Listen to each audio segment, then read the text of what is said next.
nagmomoto na ako. Pucha, yung mga karide ko ngayon wala pa. Ako yung pinaka-late gumising ah.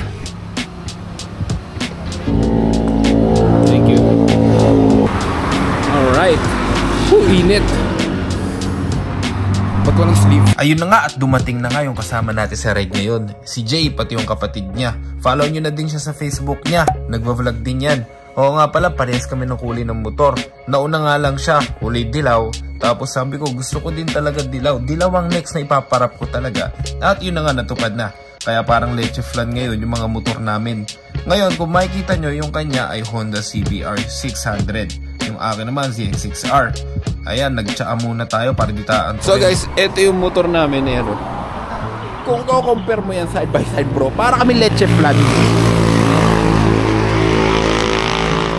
Leche flan. Pareha 600cc pero magkaiba ng brand. Honda versus Kawasaki. Ano sa tingin nyo mas maporma bro?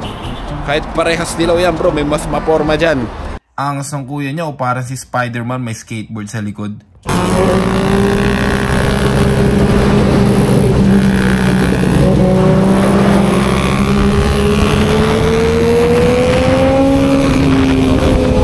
Siyempre, traffic dito, kaya nga nakamotor kami para makasingit na sa traffic.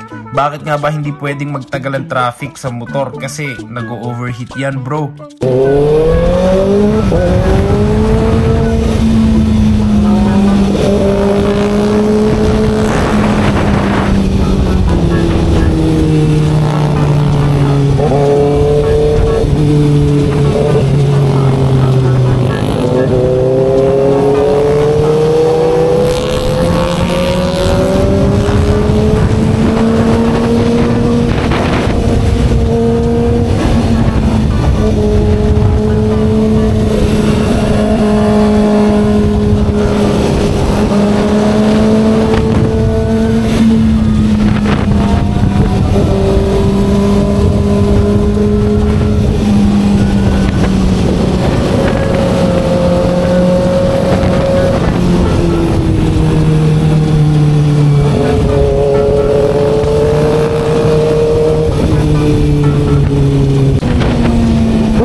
Yung pauwi, ginamit namin yung pinagbabawal na technique sa ambulansya.